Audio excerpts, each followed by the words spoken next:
So I'd like to talk a little bit about the herbal and dietary consultation and what that entails. For me, figuring out what a person could benefit from in their diet and also with herbs and supplements, I need to collect some information. The first part of it is the same information that we would collect if we're doing acupuncture, right? So we ask a lot of questions, you fill out some forms, and with the questioning, we're trying to figure out what is your constitutional type. What type of creature are you, right? So if you were a tree, it would be like figuring out, okay, if there was a storm, which branches of this tree would be compromised and which direction would the tree lean in? That's why this is preventative medicine, because we're able to sort of see what the person's type and what the person's potential problems are before a problem actually happens. In addition to asking you all kinds of questions about seemingly unrelated things, you might be coming in for sciatica, but we're going to ask you about your digestion and your sleep, and do you have headaches and where are they located, and have you had any dental work done, and do you have any scars on your body? We're going to ask you everything to figure out what type of creature is this and what kind of support do they need. The other thing is we'll look at your tongue and your pulse. Right? Looking at a person's tongue is like looking at an organ. The tongue is an organ actually, and it's an organ that we can see easily. So when we look at the tongue, we're asking, what does the inside of this person's body look like? What do their organs look like? Are they swollen? Are they slimy? Are they dry? Are they thin? Are they cracked?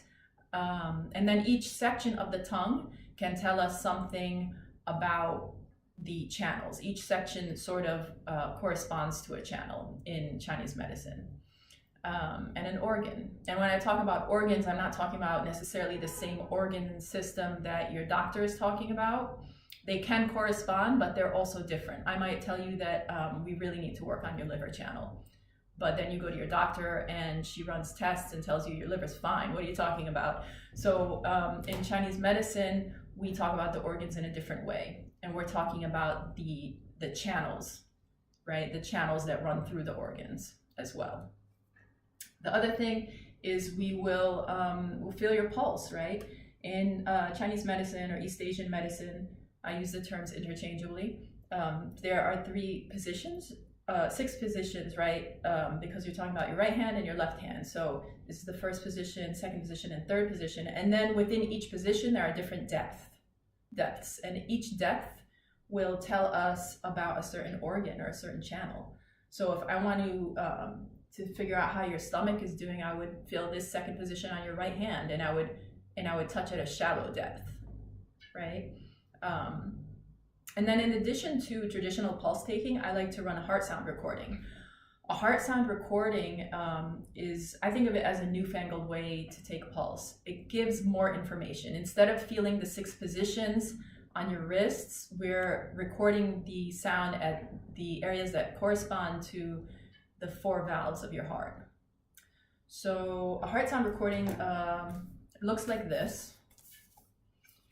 And we would get 4 graphs like this, one for each area of the heart. And this is not an echocardiogram. It's not something that your doctor runs. This is just audio.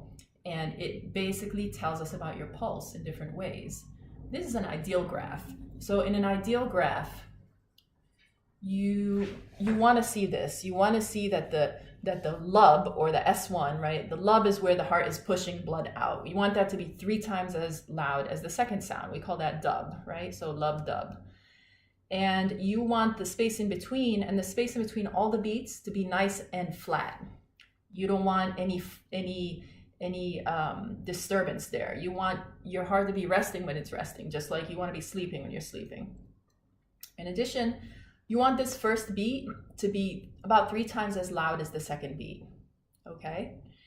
And you want the first beat, again, to be strong. You want it to have 3 big peaks at the top.